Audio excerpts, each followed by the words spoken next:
Veronica grabbed the bucket of dirty water and poured it straight over Grace Henderson's head. The 68-year-old woman collapsed to her knees in the mud, choking, gasping, her silver hair plastered to her face. "Get out of my house, you worthless old woman!"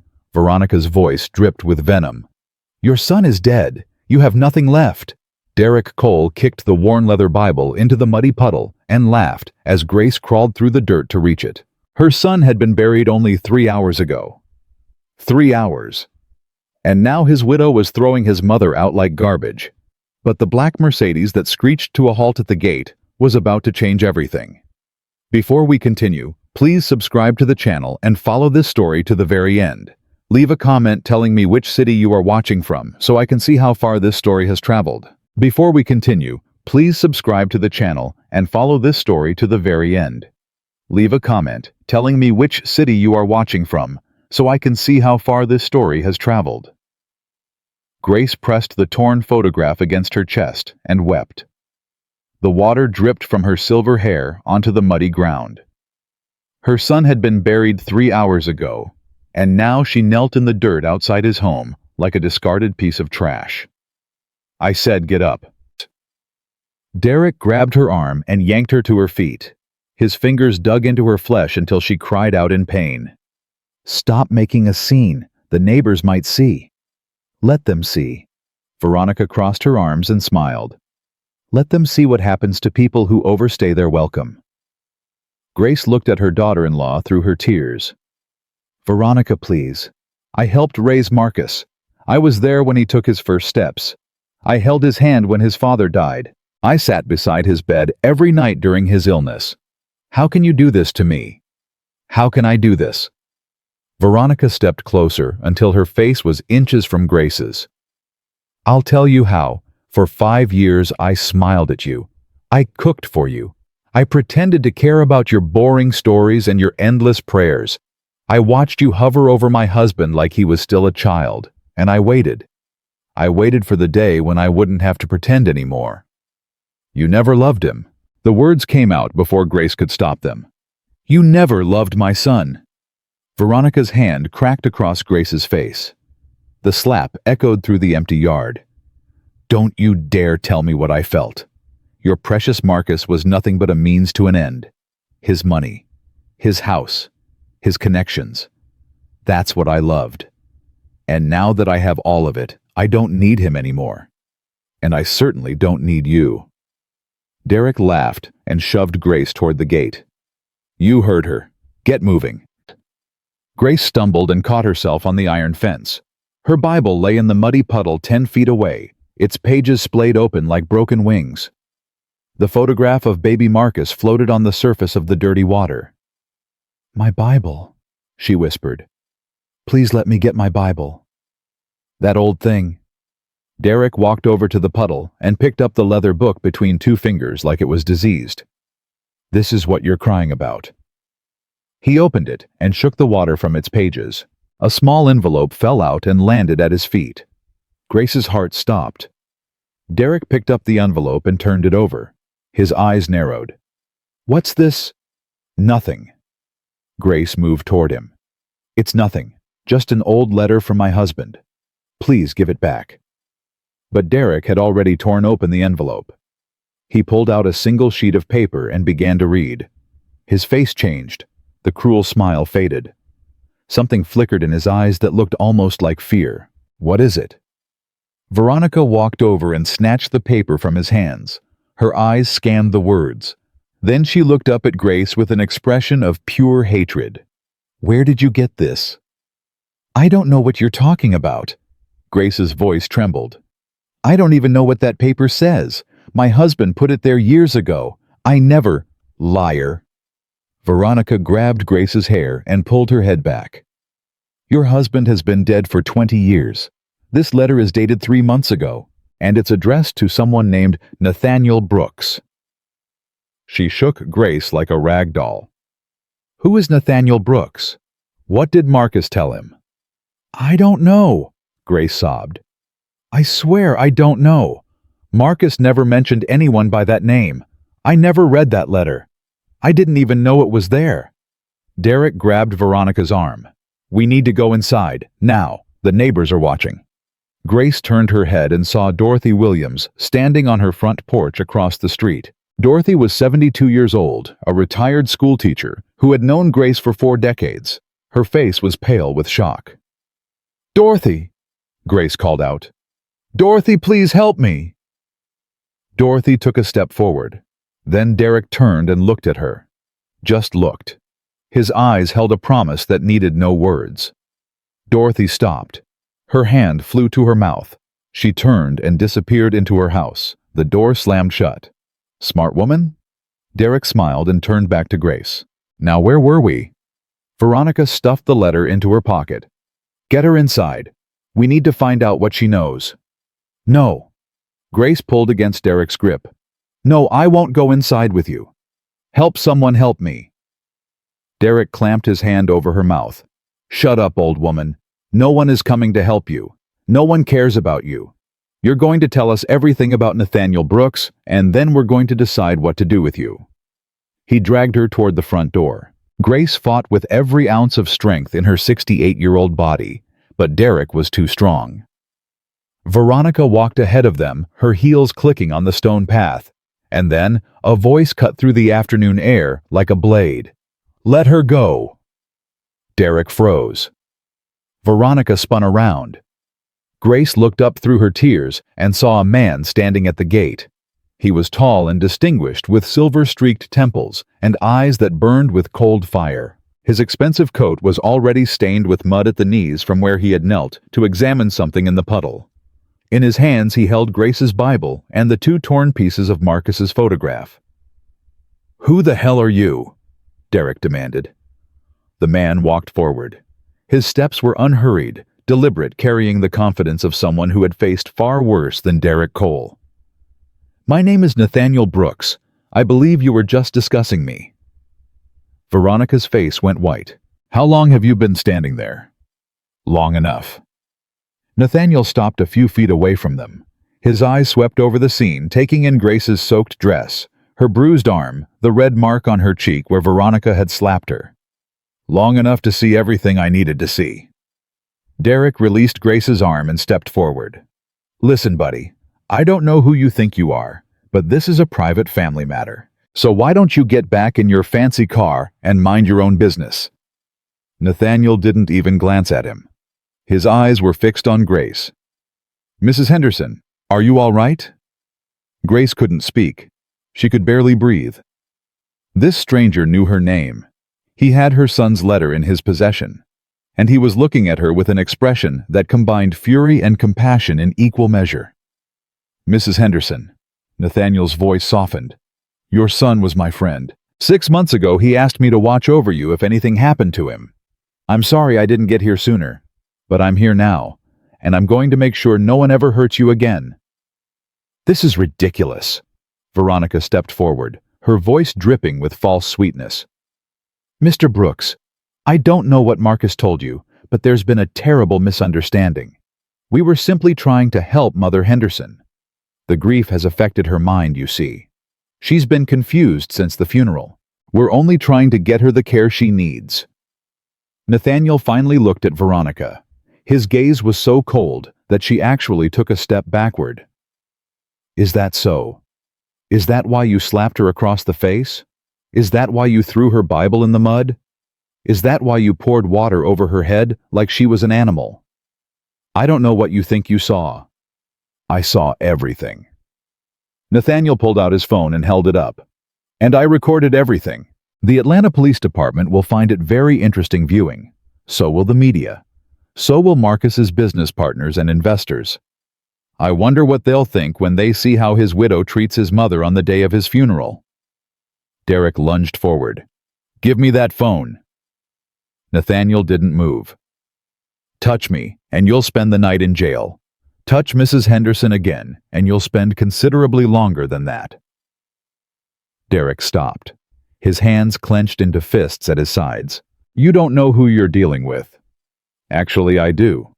Nathaniel's voice was calm and precise. "Derek Cole, 38 years old, former business partner of Marcus Henderson, until Marcus discovered you were embezzling funds from the company. Arrested twice for assault, though both charges were mysteriously dropped. Currently, $300,000 in debt to various gambling establishments around the city. He smiled slightly. Did I miss anything? Derek's face twisted with rage, but he said nothing. Nathaniel turned to Veronica. And you, Veronica Price, as you were known before you married Marcus. 3 previous engagements, all to wealthy men, all broken off under mysterious circumstances. A restraining order filed against you by your second fiancé's family after they accused you of theft. And a very interesting paper trail that suggests you've been transferring Marcus's assets into offshore accounts for the past 18 months. Veronica's mask of composure cracked. That's a lie. You can't prove any of that. I can prove all of it. Nathaniel stepped past them and took Grace's hand gently in his. Mrs. Henderson, I have a car waiting. My wife has prepared a room for you at our home. You'll be safe there. Will you come with me? Grace looked at this stranger who seemed to know so much about her son, about his enemies, about everything that had happened in the shadows of her own family. How do you know all of this? How do you know about Marcus? Your son came to me 6 months ago. Nathaniel's voice was heavy with sorrow. He was afraid. He had discovered things about the people closest to him, and he didn't know who else to trust. We met in secret several times. He gave me documents, recordings, evidence of what was happening, and he made me promise that if anything happened to him, I would protect you. Evidence. Grace's heart pounded. Evidence of what? Nathaniel glanced at Veronica and Derek, who stood frozen with expressions of barely concealed panic. Not here. We'll talk when you're safe. He guided Grace toward the gate. Come, my driver is waiting. Wait. Veronica's voice was sharp. You can't just take her. She's family. She belongs here with us. Nathaniel turned. Family. You threw her out of her own home. You assaulted her. You poured dirty water over her head while she knelt in the mud begging for mercy. That's not how family treats each other. That's how monsters treat their victims. She's senile. Veronica's voice rose in desperation. She doesn't know what she's saying. She needs professional care, not. The only thing she needs is to be far away from you. Nathaniel opened the gate and helped Grace toward the waiting Mercedes. My attorneys will be in touch. I suggest you both hire lawyers. Very good lawyers. You're making a mistake, Derek called after them. A big mistake. You don't know what you're getting into. Nathaniel paused at the car door. When he turned, his face held an expression that made Derek take a step backward. I know exactly what I'm getting into. The question is, do you... He opened the door for Grace. Mrs. Henderson, please. Grace looked back at the house where her son had lived and died, at Veronica and Derek standing on the lawn with their masks finally stripped away. At Dorothy's house across the street, the curtains drawn tight against the world. Then she climbed into the car. The door closed behind her, shutting out the faces of her tormentors. Nathaniel walked around to the other side and slid into the seat beside her. The driver, a middle-aged man with kind eyes, looked at them in the rearview mirror. Where to, Mr. Brooks? Home, William. And please take the long way. Mrs. Henderson and I have much to discuss. The car pulled away from the curb. Grace watched through the window as Veronica and Derek grew smaller and smaller until they were just 2 dark figures standing in front of a house that had once held all of her hopes for her son's future. Here. Nathaniel handed her the Bible and the torn photograph. I retrieved these from the puddle. The Bible is damaged, but it can be restored. The photograph. He paused. I'll have someone repair it properly. We can piece it back together. Grace took the Bible and pressed it against her chest. Her fingers found the familiar grooves in the leather, the worn spine, the pages she had turned thousands of times over the past 4 decades. My husband gave this to me on our wedding day. He said it would guide me through every storm. Her voice broke. I never thought I'd face a storm like this. Tell me about Samuel. Grace looked at Nathaniel in surprise. You want to know about my husband? Marcus talked about him often. He said his father was the most honest man he ever knew. He said he tried every day to live up to his example. Tears spilled down Grace's cheeks. Samuel died when Marcus was 11. Cancer. He worked at the same factory for 30 years. Never missed a day. Never complained about anything. When he got sick, he apologized to me for leaving us too soon. She shook her head. That's the kind of man he was. Dying of cancer and apologizing because he wouldn't be there to take care of us. Marcus had the same spirit, the same integrity. Nathaniel's voice was quiet. That's why I trusted him. In my world, honesty is rare. When I found it in your son, I held on to it. Grace studied Nathaniel's face, the silver at his temples, the lines around his eyes that spoke of years of struggle and triumph, the sadness that seemed to live just beneath the surface. What is your world, Mr. Brooks? Marcus never mentioned you. Not once in all the years I lived with him. We kept our friendship private deliberately, for his protection and mine. Nathaniel leaned back in his seat. I'm a businessman, Mrs. Henderson. Real estate, investments. I've built an empire that spans 12 states. Forbes has featured me on their cover 3 times. Fortune named me one of the most influential entrepreneurs in America. I don't read those magazines. Nathaniel smiled slightly. Neither do I, if I'm honest. They tell the story they want to tell. They don't know anything about who I really am. And who are you really? The smile faded. Nathaniel was silent for a long moment, staring out the window at the passing streets. When he finally spoke, his voice was barely above a whisper. I'm a boy who was abandoned by his mother at a church doorstep when I was 7 years old. I'm a child who spent years in foster homes, beaten by strangers, told every day that I was worthless, that no one wanted me, that I would never amount to anything. I'm a teenager who lived on the streets, stealing food to survive, sleeping in doorways, wondering if anyone in the world would notice if I simply stopped existing. Grace's breath caught in her throat. Oh, Mr. Brooks. Nathaniel, please. He turned to look at her. Mrs. Henderson, when I saw you on your knees in that mud with that woman standing over you laughing at your pain, something inside me broke open. I saw myself. I saw every child I've ever tried to help. I saw every person who has ever been told they were worthless by someone who should have loved them. His jaw tightened. I couldn't walk away.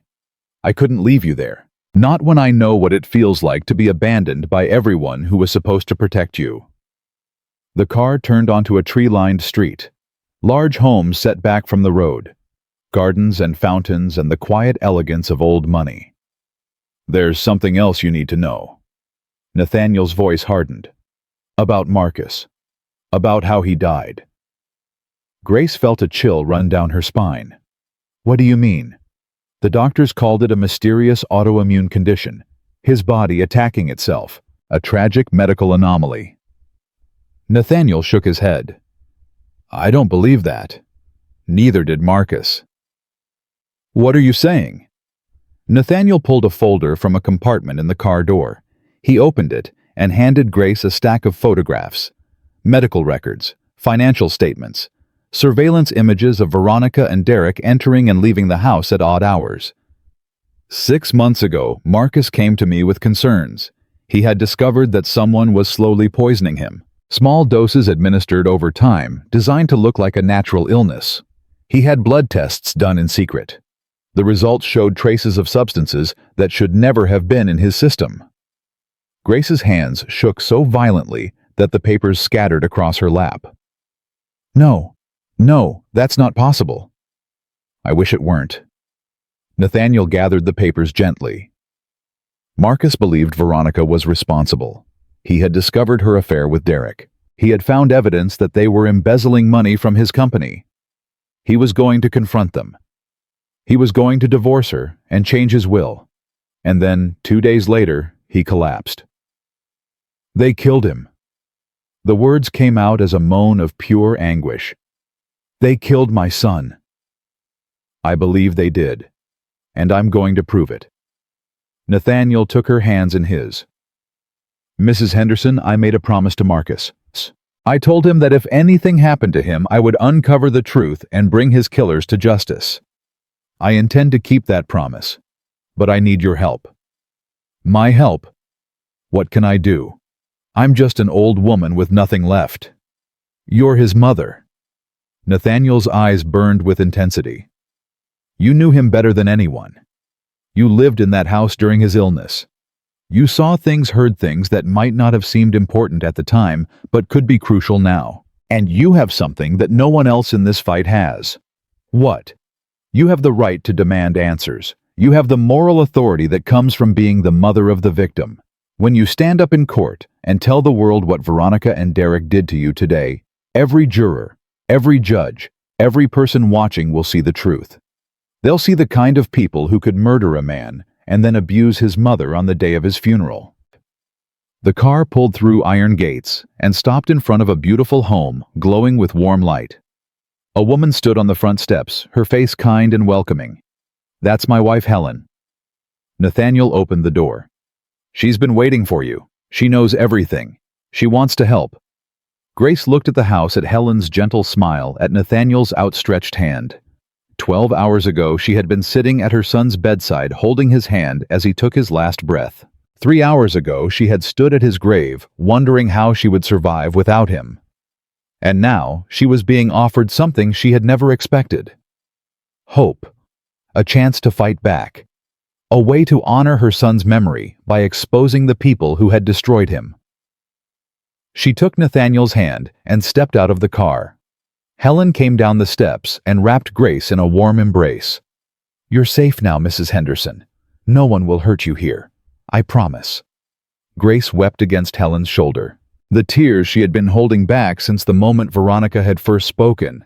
Her cruel words finally broke free, flooding out in waves of grief and fear and exhausted relief. Helen held her and let her cry.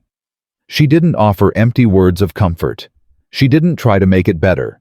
She simply held her and let her grieve. When the tears finally subsided, Helen guided Grace toward the front door. I've drawn a hot bath and set out warm clothes. You need to rest. Everything else can wait until tomorrow. No. Grace's voice was hoarse but firm. I want to know everything, tonight. I want to know what they did to my son and how we're going to make them pay. Helen looked at Nathaniel. He nodded. All right. Helen took Grace's arm. Let's get you dry and warm first. Then we'll talk. We have a long road ahead of us, Mrs. Henderson, but you won't walk it alone. They entered the house together. Grace looked around at the photographs on the walls. Children in school uniforms. Community centers with Nathaniel cutting ribbons. Families gathered around tables laden with food. This was not the cold mansion of a wealthy stranger. This was a home filled with love and purpose, and the evidence of a life spent helping others. You build things. Grace touched a photograph of Nathaniel standing with a group of young men in graduation robes. You help people. I try. Nathaniel stood beside her. When I made my first million, I swore that I would use my money to give others the chances I never had. Schools, shelters, job training programs. Whatever it takes to help people escape the circumstances that almost destroyed me. Marcus knew about this. Marcus helped fund several of my programs. He believed in what I was doing. He said his father would have approved. Nathaniel smiled sadly. He talked about Samuel often, about how his father worked 2 jobs to keep the family together, about how he never complained, never made excuses, just did what needed to be done. Grace's eyes filled with fresh tears. Samuel would have been proud of Marcus, so proud. He would be proud of you too. Nathaniel placed his hand on her shoulder. Mrs. Henderson, what you endured today would have broken most people. But you're still standing. You're still fighting. That takes a strength that can't be taught. It can only be inherited from generations of people who refuse to give up no matter what the world threw at them. A door opened down the hallway and a woman in her mid-40s entered. She had sharp eyes and carried herself with the confidence of someone who was very good at her job. Mr. Brooks, Mrs. Henderson. She extended her hand to Grace. I'm Patricia Williams, forensic accountant. I've been tracking Veronica's financial activities for the past 4 months. Grace shook her hand numbly. You've been investigating her that long, since Marcus first contacted Mr. Brooks with his suspicions. Patricia opened a laptop and set it on the coffee table. What I've found is damning. Offshore accounts in the Caymans, shell companies in Delaware, a systematic pattern of asset transfers that began 18 months ago and accelerated dramatically in the weeks before Marcus's death. Nathaniel gestured for Grace to sit. Show her. Patricia turned the laptop toward Grace. Charts and graphs filled the screen. Red lines traced the movement of money from Marcus's accounts to hidden destinations around the world. This is the evidence of financial fraud. Patricia pointed to various data points. But this isn't what killed your son. This is just greed. What killed your son is something much darker. She clicked to a new screen. Medical records appeared. Lab results with highlighted abnormalities. Prescription records that didn't match any treatments Grace remembered. These are the blood tests Marcus had done in secret 6 months ago. Patricia's voice was grim. They show elevated levels of thallium arsenic and several other compounds that have no business being in a human body. Someone was poisoning him, Mrs. Henderson, slowly, methodically, over a period of at least a year. Grace stared at the screen. The numbers and charts meant nothing to her, but the words hit like hammer blows. Thallium, arsenic, poison. How? Her voice was barely a whisper. How did they do it? We're still determining that. Nathaniel sat down across from her. But Marcus had suspicions. He believed it was being administered through his food or drinks. He started being careful about what he consumed, but by then, the damage was already done. His organs were failing. The poison had built up in his system over too long a period. Why didn't he go to the police? He was going to. He was gathering evidence first. He wanted to make sure that when he made his accusation, Veronica and Derek wouldn't be able to wriggle out of it. Nathaniel's jaw clenched. But he ran out of time. They accelerated the dosage once they realized he was suspicious. His collapse 2 days after our last meeting was not a coincidence. Grace looked down at her hands, the same hands that had held Marcus as a baby. That had wiped his tears when his father died. That had stroked his hair during those final days, when he lay in bed, growing weaker and weaker, while his wife and her lover pretended to care. I was there. Her voice broke. I was in that house every day. I cooked his meals. I sat with him. How did I not see what was happening? Because they were careful. Helen sat beside her and took her hand. They made sure everything looked normal. The medications the doctors prescribed masked some of the symptoms. And they were patient. They knew that a sudden death would raise questions. So they killed him slowly, making it look like a natural decline. The doctors. Did the doctors know? Nathaniel shook his head. The doctors were fooled like everyone else. They trusted the information Veronica gave them about Marcus's symptoms and medications. They had no reason to suspect foul play. And once Marcus died, there was no autopsy. Veronica made sure of that. She said Marcus had expressed a wish to be buried intact without an autopsy. The doctors accepted it. Can we get one now? An autopsy. Patricia and Nathaniel exchanged glances. It's complicated. Patricia closed the laptop. An exhumation requires a court order. We need to present enough evidence to convince a judge that there's probable cause to believe a crime was committed. The financial records help, but they're not enough on their own. We need more. What kind of more? Nathaniel leaned forward. Witnesses, physical evidence, anything that directly connects Veronica and Derek to the poisoning. Marcus told me he had hidden something. Insurance, he called it. Evidence that would prove what they were doing if anything happened to him. But he never told me where it was. Grace thought about the letter that had fallen from her Bible. The letter Veronica had seized and stuffed into her pocket. The letter. From Marcus. Veronica has it. I know. Nathaniel's eyes were hard. I saw her take it. Getting it back will be difficult, but not impossible. In the meantime, we need to focus on what we can control.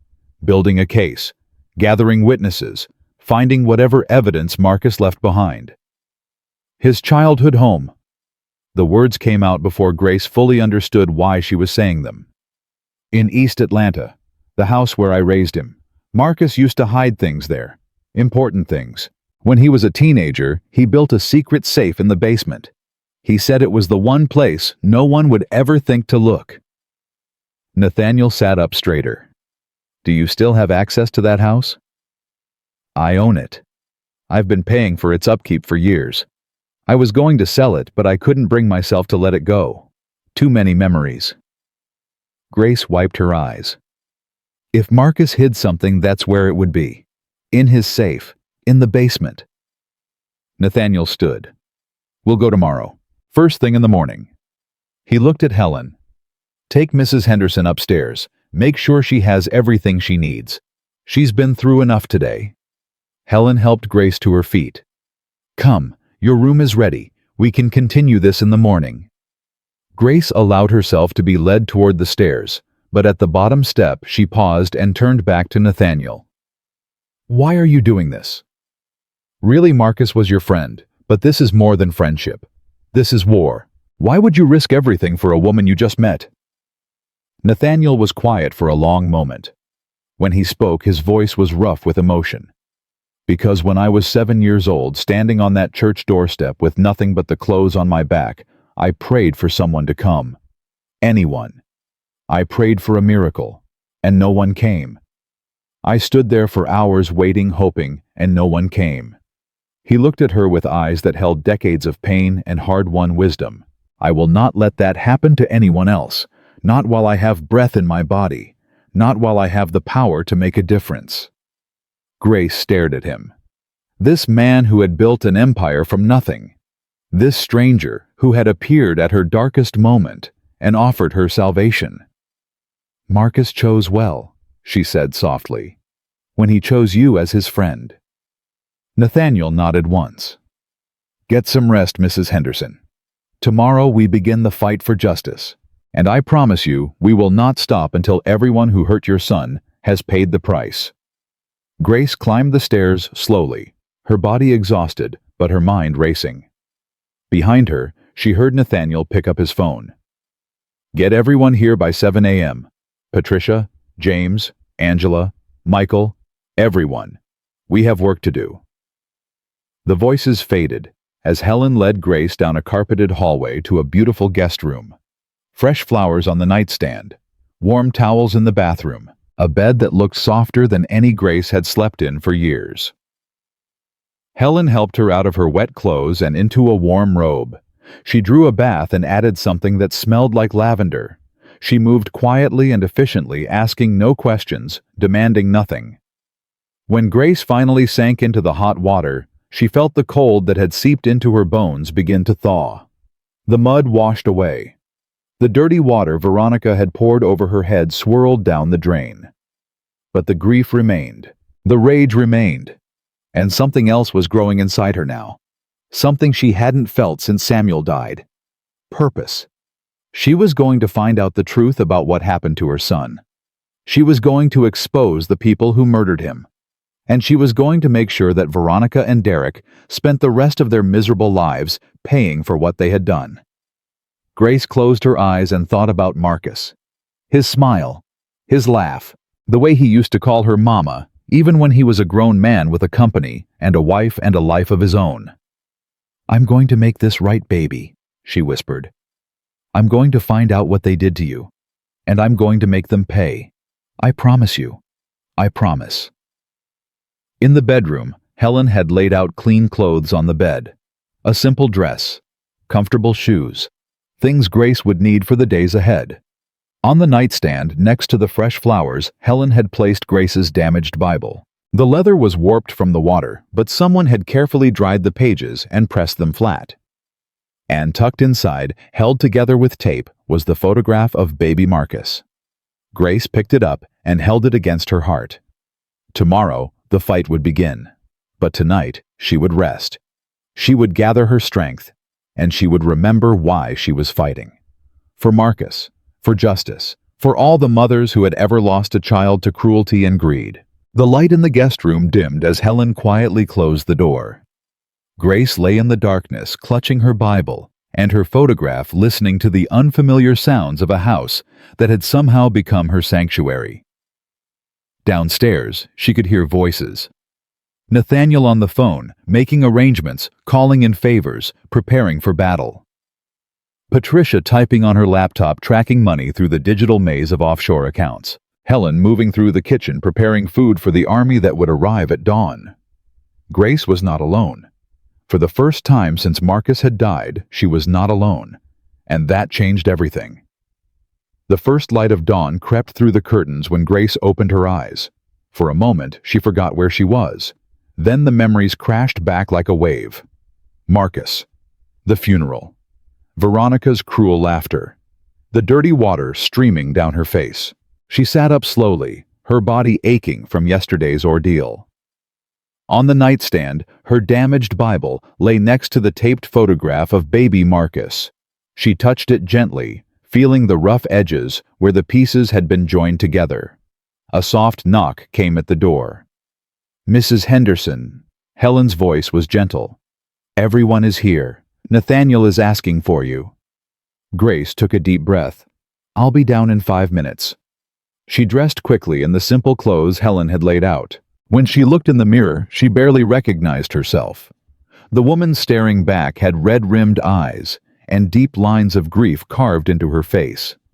But there was something else there too, something hard and determined. She walked downstairs and stopped at the entrance to the living room. 6 people sat around a large table covered with papers, laptops, and photographs. Nathaniel stood at the head, his face serious. He looked up when Grace appeared. "Mrs. Henderson, please join us." Grace walked to the empty chair beside him.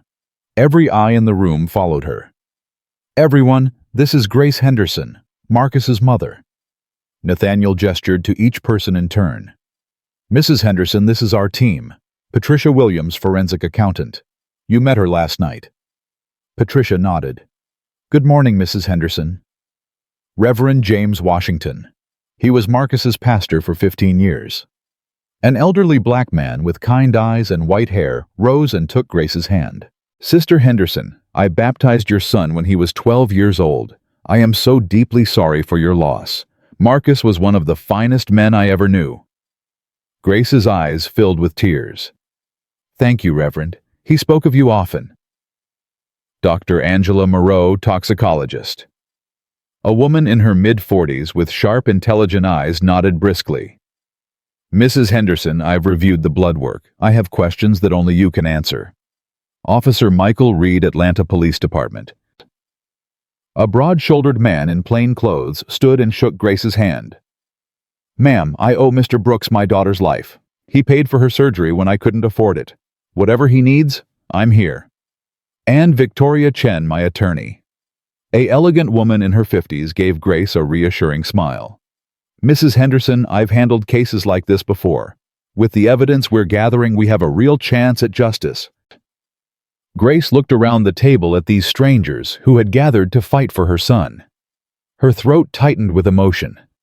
"I don't know what to say. I don't know how to thank you." "Don't thank us yet." Nathaniel's voice was firm. "We have work to do, and we're starting with the house in East Atlanta." He turned to Grace. "You mentioned a safe in the basement, a hiding place Marcus built when he was a teenager." "Yes, he was 16. He said he needed somewhere to keep his private things away from prying eyes." Grace smiled faintly at the memory. "I pretended not to know about it. Every boy needs his secrets. Can you show us where it is?" "I can try. It's been years since I've been in that basement." Nathaniel nodded. "Then let's go. Patricia, you stay here and keep digging into the financial records. Victoria, I need you to start preparing the paperwork for a court order to exhume Marcus's body. The rest of you come with us." They piled into 2 cars. Grace rode with Nathaniel and Helen. As they drove through the streets of Atlanta, Grace watched the familiar landmarks pass by. The church where Marcus had been baptized, the school where he'd learned to read, the corner store where he'd bought candy with his allowance. "Are you all right?" Helen asked softly. "I'm remembering," Grace said. "I'm remembering the boy he was before all of this, before Veronica, before the money, when he was just my Marcus, and the world hadn't touched him yet. The car turned onto a quiet street lined with modest homes. Grace's heart clenched when she saw her old house. The paint was peeling. The garden she had once tended so carefully was overgrown. But it was still standing, still holding the memories of a lifetime. "This is it," she whispered. They parked and walked to the front door. Grace's hands trembled as she pulled out her keys.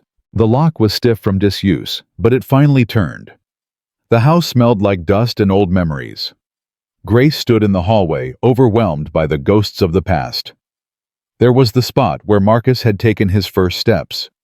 There was the window where he used to wait for her to come home from work. There was the kitchen table where they had shared thousands of meals, just the two of them against the world. "Mrs. Henderson," Nathaniel's voice pulled her back. "The basement." Grace nodded and led them down the narrow stairs. The basement was dark and cluttered with boxes and old furniture. She moved through the space trying to remember. "It was behind the water heater," she said. "Marcus built a false panel in the wall." Officer Reed moved the water heater aside. Behind it, the wall looked solid. But when Grace pressed on a specific spot, a section of drywall popped open, revealing a small metal safe embedded in the foundation. "Lord have mercy," Reverend Washington breathed. The boy was clever. Grace knelt before the safe. Her fingers found the combination lock. "He used my birthday. He always used my birthday for everything." She turned the dial. Left to 7, right to 14, left to 53. July 14th, 1953. The safe clicked open. Inside was a thick manila envelope, a USB drive, and a handwritten letter addressed to Grace. Her hands shook as she picked up the letter. Marcus's handwriting. She would know it anywhere. "Read it," Nathaniel said gently. "We need to know what he left for you." Grace unfolded the paper and began to read aloud, her voice breaking on every word. "Dear Mama, if you're reading this, then something has happened to me. I'm sorry I couldn't tell you everything while I was alive. I was trying to protect you. But now I need you to know the truth." She paused, tears streaming down her face. Helen put an arm around her shoulders. Grace continued. "Veronica is not who she pretends to be. She married me for my money and she has been stealing from me for over a year. But that's not the worst of it. I believe she is trying to kill me. I've been getting sicker and sicker, and the doctors can't explain why. But I had my blood tested in secret, and they found poison. Someone is poisoning me, Mama. And I believe it's Veronica and Derek." Dr. Moreau leaned forward, her face pale. He knew. He knew what was happening to him. Grace kept reading. "The envelope contains evidence. Financial records showing where the money went. Recordings of conversations between Veronica and Derek, planning what they would do after I was gone. And something else. Something about your car accident, Mama. The one that killed Daddy." Grace stopped. The letter fell from her hands. "What?" Her voice was barely a whisper. "What about Samuel's accident?" Nathaniel picked up the letter and continued reading. "I found documents in Veronica's files, police reports, insurance claims, things that don't make sense. Daddy's accident wasn't an accident, Mama. Someone tampered with his brakes. I don't have proof yet, but I believe Veronica's family was involved. Her father worked at the same factory as Daddy. They had a dispute over a promotion. I think Daddy was murdered, and I think Veronica knew about it when she married me. I think our whole relationship was revenge." The basement fell silent. Grace couldn't breathe. The world had tilted on its axis, and everything she thought she knew was crumbling. Samuel. Her beloved Samuel. Murdered. "No," she moaned. "No, no, no. Not Samuel. Not my Samuel." Helen held her as she collapsed into sobs. Reverend Washington knelt beside her, his hand on her back, praying softly. Nathaniel's face was carved from stone. He picked up the envelope and opened it. Inside were bank statements, transfer records, and a small recorder. He pressed play. Veronica's voice filled the basement, cold and calculating. "Once Marcus is gone, we'll have everything. The house, the company, the insurance, and that stupid old woman will be out on the street where she belongs." Derek's laugh came through the speaker. What about the investigation? What if someone figures it out? No one will figure it out. We've been careful. The poison is untraceable. The doctors think it's autoimmune disease. And once he's dead, we'll cremate the body and destroy any evidence. What about his mother? She's always hovering around. I'll deal with her after the funeral. One way or another, she'll be gone. Maybe she'll have an accident too. It runs in the family. They both laughed. Grace listened with her hand pressed over her mouth, horror and rage battling in her chest. That's enough. Nathaniel stopped the recording. We have what we need. Officer Reed's face was grim. I can take this to my captain. With this recording and the financial evidence, we have enough for an arrest warrant. Not yet. Nathaniel held up his hand. Veronica is connected. She has lawyers. If we move too soon, she'll find a way to wriggle out. We need to build an airtight case. We need the exhumation. We need the autopsy results. We need to connect her father to Samuel's death. How long will that take? Grace's voice was raw. Days. Maybe a week. But when we need to move with overwhelming force. No escape, no excuses, no mercy. Grace wiped her eyes and stood. Her legs were shaky, but her voice was steady. Then let's get started. I've waited 20 years to find out what really happened to Samuel. I can wait a few more days to get justice for both of them. They climbed back up from the basement. Grace paused at the kitchen window, looking out at the small backyard where Marcus used to play. Mrs. Henderson, Doctor, Moreau approached her. I need to ask you some questions about Marcus's illness, specifically about his symptoms and his daily routine. Grace turned. What do you need to know? The poison we found in his blood work was administered orally, most likely in food or drink. Did Marcus have any regular habits? Something he consumed every day without fail, Grace thought. His morning tea. He drank a special herbal tea every morning. Veronica made it for him. She said it was good for his health. Dr. Moreau exchanged a look with Nathaniel. Do you know what brand? She ordered it online. From some specialty shop. She said it was expensive, but only the best for her husband. Grace's voice turned bitter. I should have known. I should have seen what she was doing. You couldn't have known. Helen took her hand. She fooled everyone. Even Marcus didn't realize until it was too late. I need a sample of that tea, Doctor. Moreau was already pulling out her phone. If we can prove the poison was in the tea, we can connect it directly to Veronica. There might be some left at the house, Grace said. Marcus's house, unless Veronica has already gotten rid of it. Nathaniel's jaw tightened. We need to get in there before she destroys any evidence. How she'll never let us through the door. Officer Reed stepped forward. Leave that to me. I know a judge who owes me a favor. I can have a search warrant by this afternoon. Do it. Nathaniel clapped him on the shoulder. And Michael. Thank you. Don't thank me yet. Thank me when that woman is in handcuffs. They drove back to Nathaniel's house. Patricia met them at the door, her face tight with excitement. I found something big. They gathered around her laptop. Patricia pulled up a series of financial documents. Veronica's maiden name is Price.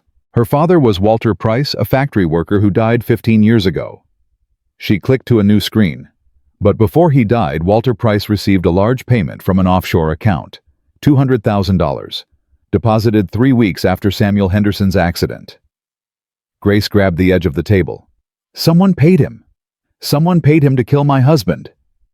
It gets worse. Patricia's voice was grim. The offshore account was controlled by a shell company called Henderson Holdings. I traced the ownership through 6 different layers of corporate structure.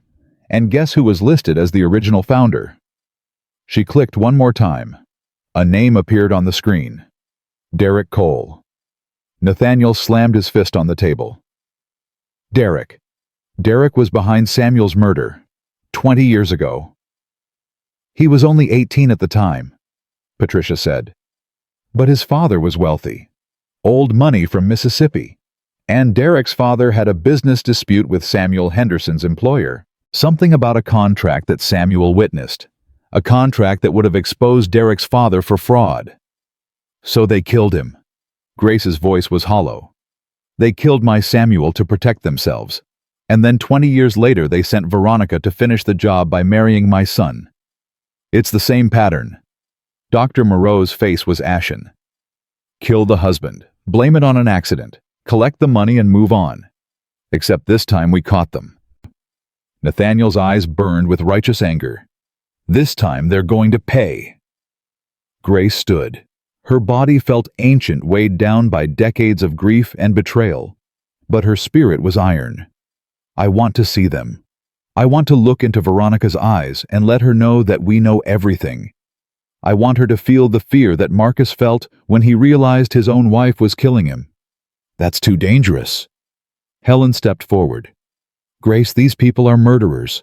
If they know we have evidence against them, let them know. Grace's voice rose. Let them know that the worthless old woman they threw out like trash is coming for them. Let them know that they can't hide anymore. Let them spend every second of every day looking over their shoulders waiting for the justice that's coming. Nathaniel watched her for a long moment. Then he nodded slowly. All right, but not alone, and not without a plan. His phone buzzed. He looked at the screen and his expression hardened. What is it? Victoria asked.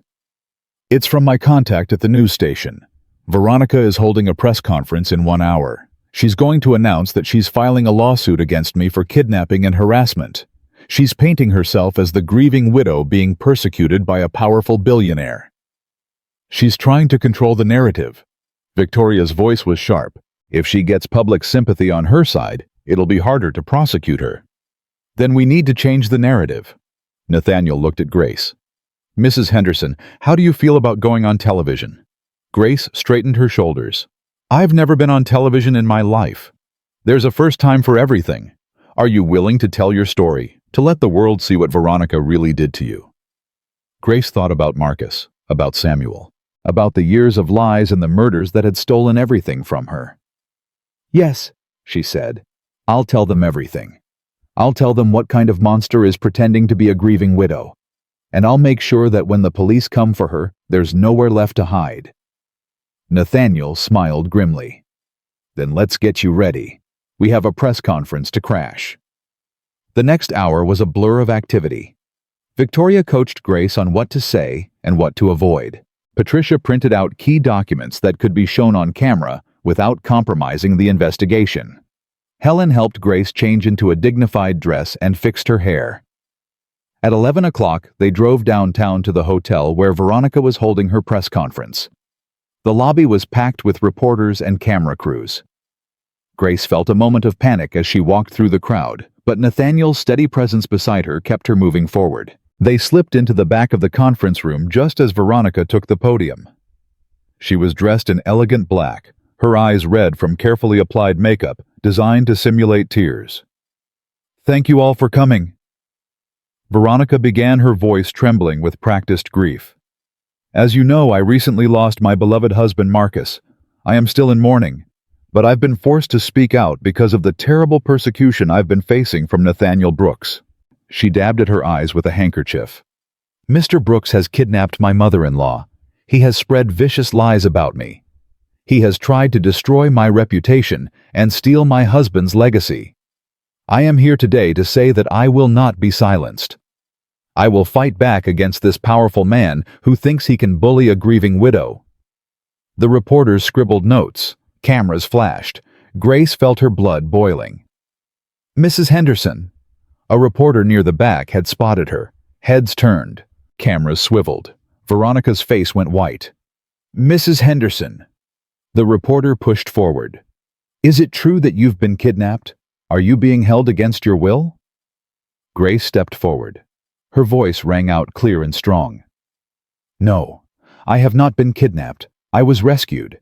Rescued from the woman who poured dirty water over my head on the day of my son's funeral. Rescued from the woman who threw my Bible in the mud and tore up the only photograph I had of my son as a baby. Rescued from the woman who told me I was worthless and had no place in my own son's home. The room exploded with shouts and questions. Veronica gripped the podium, her composure cracking. She's lying. She's confused. The grief has affected her mind. Has it? Grace walked toward the podium. The crowd parted before her. Has grief affected my mind, Veronica? Or has it finally opened my eyes to see you for what you really are? She stopped a few feet from the podium and looked directly into Veronica's eyes. I know what you did to my son. I know about the poison. I know about the offshore accounts. I know about Derek. Her voice dropped to a whisper that the microphone still picked up. And I know about Samuel. I know what your father did 20 years ago. I know everything. Veronica's face contorted with fear and rage. You crazy old woman, you don't know anything. You're just a senile fool who... I have recordings. Grace's voice cut through Veronica's protests. I have documents. I have evidence that proves you and Derek murdered my son. And when the police finish their investigation, you're going to spend the rest of your life in prison. The room erupted into chaos. Reporters shouted questions. Cameras flashed continuously. Veronica stumbled backward, her carefully constructed facade crumbling before the watching world. Derek, who had been standing at the side of the room, tried to slip toward the exit. But Officer Reed was waiting for him, along with 2 uniformed officers. Derek Cole. Reed's voice was calm and professional. You're wanted for questioning in connection with the murder of Marcus Henderson. Please come with us. Derek's face twisted with panic. This is a setup. I haven't done anything. Veronica, tell them. But Veronica was already being surrounded by reporters, her protests drowned out by the barrage of questions. Grace watched it all with tears streaming down her face. Not tears of sorrow. Tears of relief. Tears of vindication. Nathaniel appeared at her side. You did it, Mrs. Henderson. You changed the narrative. We did it? Grace corrected him. All of us together. She looked at the chaos unfolding before her, at Veronica's terrified face, at Derek being led away in handcuffs, at the reporters who would carry this story to every corner of the city. Justice was coming, and nothing was going to stop it now. The police station buzzed with chaos 3 hours after the press conference. Grace sat in a small waiting room, her hands wrapped around a paper cup of coffee that had long gone cold. Nathaniel paced near the window, his phone pressed to his ear. Helen sat beside Grace, her presence a quiet comfort. Officer Reed pushed through the door, his face tight with frustration. We have a problem. Nathaniel ended his call. What kind of problem? Derek lawyered up the second we got him in the building. He's not saying a word. And Veronica... Reed ran a hand over his face. Veronica disappeared. Grace's coffee cup slipped from her fingers. What do you mean disappeared? She left the press conference through a back exit. By the time we got units to her house, she was gone. Took her passport, emptied the safe, and vanished. She's running. Nathaniel's voice was hard as steel. She knows we have enough to bury her, so she's running. We've put out an alert at all airports and border crossings. But if she has connections, she could already be on a private plane to somewhere without extradition. Grace stood, her body trembling with rage. No, she does not get to run. She does not get to escape after everything she did. My son is dead. My husband was murdered. She does not get to walk away. Mrs. Henderson, we're doing everything we can. Reed's voice was gentle but weary. But without her in custody, the case against Derek becomes harder to prove. He can claim she was the mastermind. He can say he was just following orders. A good lawyer could create enough reasonable doubt to get him off. Then we need to find her. Nathaniel turned to Reed. Who are her contacts? Where would she go? We're checking her phone records and financial transactions. But she's been planning this for a long time. She has escape routes we don't know about. The door opened again, and Patricia rushed in, her laptop clutched under her arm. I found something. Veronica made a wire transfer 2 hours ago. $3 million to an account in the Cayman Islands. Can you trace where she sent it from? Already did. A private banking terminal at Hartsfield Airport. She was there 45 minutes ago. Nathaniel grabbed his keys. Reed, can you get us access to the airport security footage? I can try, but it'll take time to go through official channels. We don't have time. Nathaniel was already moving toward the door. Patricia, keep tracking her money.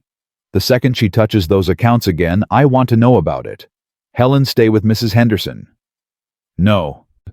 Grace's voice stopped him at the threshold. I'm coming with you. Mrs. Henderson, this could be dangerous. If Veronica feels cornered... She murdered my son. She murdered my husband. I have been sitting and waiting and grieving for 20 years. Grace's eyes blazed with fierce determination. I am done sitting. I am done waiting. Take me with you, or I will find my own way there. Nathaniel studied her face for a long moment. Then he nodded. All right, but you stay behind me, and if I tell you to run, you run. They drove to the airport in tense silence. Grace watched the city blur past her mind, churning with memories and rage. She thought about Samuel's funeral 20 years ago, how she had stood at his grave and promised to take care of their son, how she had believed the police when they said it was just an accident, a tragic brake failure, nothing more. All those years, all those lies. Nathaniel's phone rang. He answered on speaker. Mr. Brooks. Patricia's voice was urgent. I got a hit on Veronica's credit card. She booked a private charter flight to Mexico. It leaves in 40 minutes. Which terminal?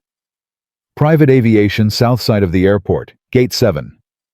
Nathaniel pressed the accelerator. We're 10 minutes out. Reed, are you still on the line?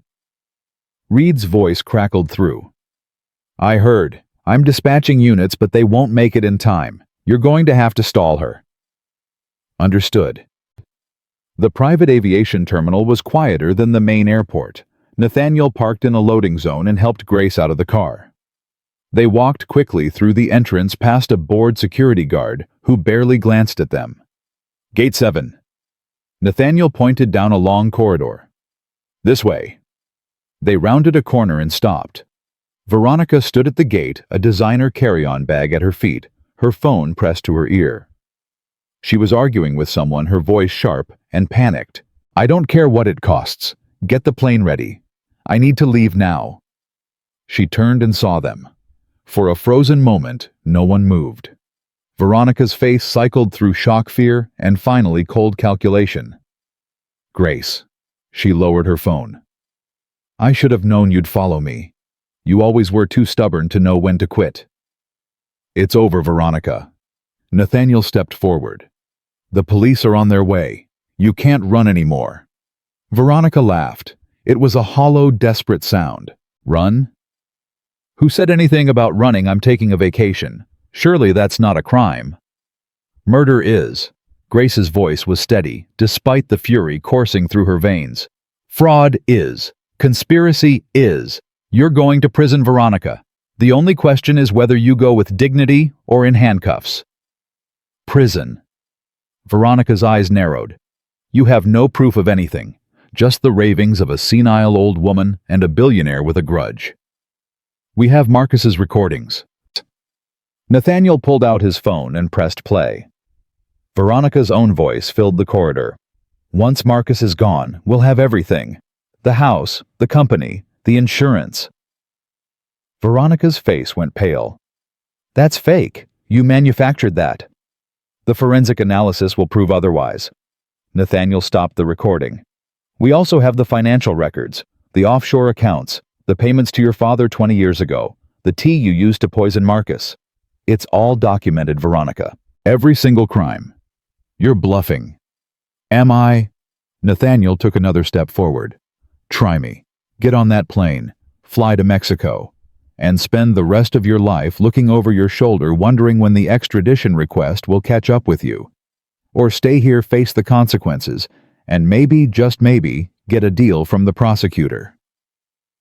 Veronica's composure cracked. Her hands began to shake. I did what I had to do. You don't understand. Derek's family, they had power. They had money. They told me what to do, and I did it. I didn't have a choice. You always have a choice. Grace walked toward her, ignoring Nathaniel's warning hand on her arm. You chose to marry my son, knowing what your family did to his father. You chose to steal his money. You chose to poison him slowly, watching him suffer, pretending to care, while you counted the days until his death. Those were your choices, Veronica. And now you're going to live with the consequences. You self-righteous old hag. Veronica's face twisted with hatred. You think you're so innocent? Your precious Marcus was no saint. He was weak, sentimental. He couldn't make the hard decisions that business requires. If I hadn't taken control of the finances, the company would have collapsed years ago. So, you killed him to save the company. I killed him because he was going to ruin everything. Veronica's voice rose to a scream. He found out about Derek. He was going to divorce me. He was going to cut me out of the will. After everything I sacrificed, everything I did for him, he was going to throw me away like garbage. So you threw him away first? Yes. Veronica's eyes were wild now, all pretense of control gone. Yes, I did. And I'd do it again. He deserved it.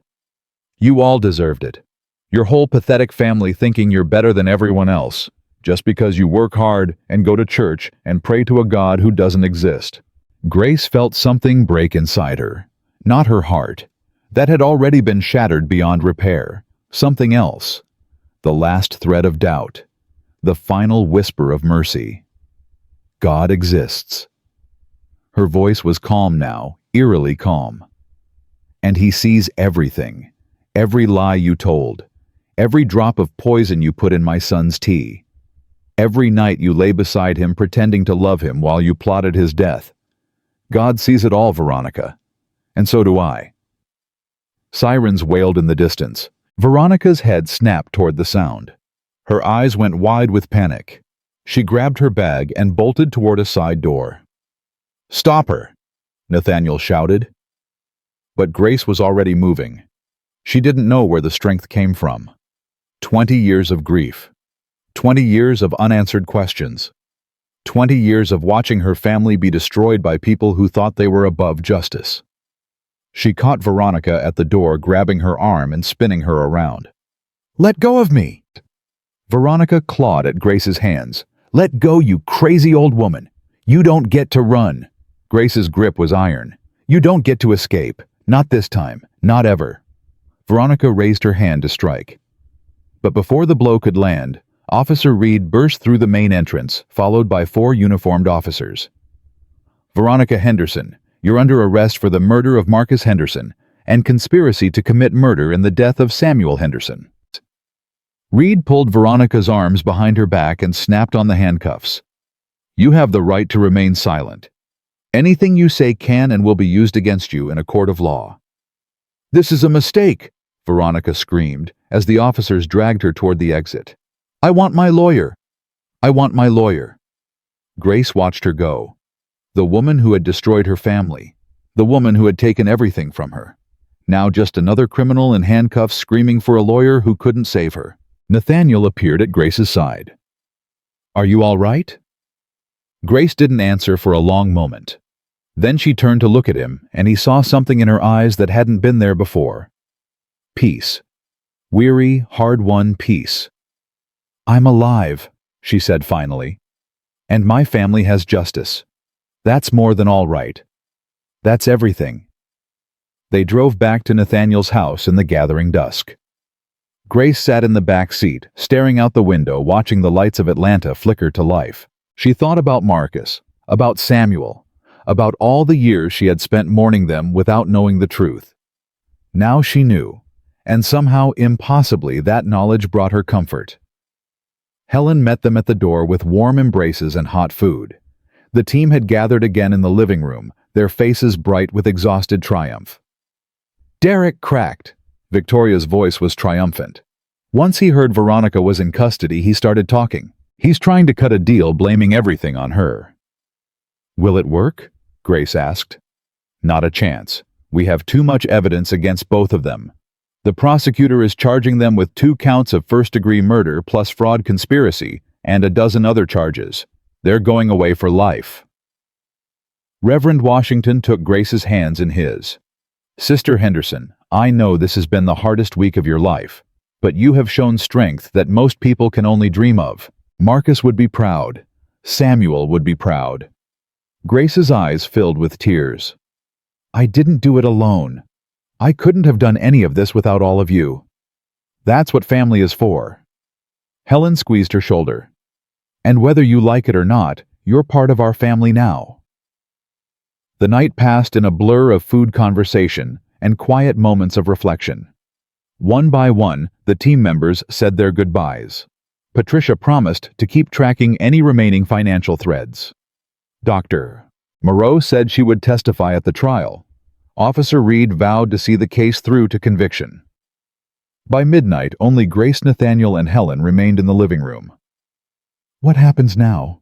Grace asked softly. Nathaniel leaned back in his chair. Now we wait for the trial. It could take months. The defense will try every trick in the book to delay and obfuscate. But we have the evidence, we have the witnesses, and we have the truth. And after the trial, Nathaniel and Helen exchanged a glance. That's up to you, Mrs. Henderson. Helen's voice was gentle. You're welcome to stay here as long as you like, forever if you want. But I know you have your own home, your own memories. Whatever you decide, we'll support you.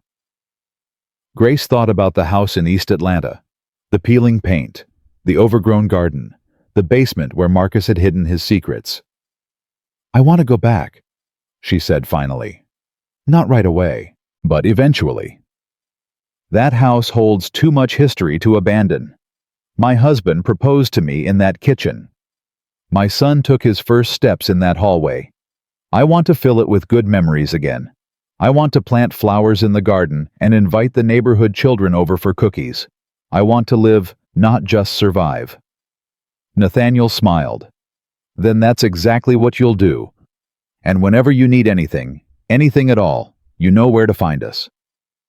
Grace reached out and took his hand. You saved my life, Nathaniel, not just from Veronica and Derek, from despair, from hopelessness. I was ready to give up, and you gave me a reason to keep fighting. You saved yourself, Mrs. Henderson. I just opened the door. You're the one who walked through it. The clock on the mantel chimed 1 in the morning. Grace suddenly felt the weight of the day pressing down on her shoulders. I think I need to sleep, she said. Really sleep, for the first time in months. Helen helped her upstairs. At the door to the guest room, Grace paused and looked back. Helen. Yes. Thank you for opening your home, for treating me like family, for believing me when no one else would. Helen's eyes glistened. Get some rest, Grace. Tomorrow is a new day. And for the first time in a long time, it's going to be a good one. Grace closed the door and sat on the edge of the bed. Her Bible lay on the nightstand, its leather cover still warped from the muddy puddle but clean and whole. The photograph of baby Marcus, carefully taped together, smiled up at her from between the pages. She picked up the photograph and held it against her heart. I did it, baby, she whispered. I found the truth. I got justice. You can rest now. You and your daddy both. No more secrets, no more lies, just peace. She lay down on the soft bed and closed her eyes. For the first time since Marcus died, she dreamed of something other than grief. She dreamed of a sunny afternoon in the backyard of her little house in East Atlanta.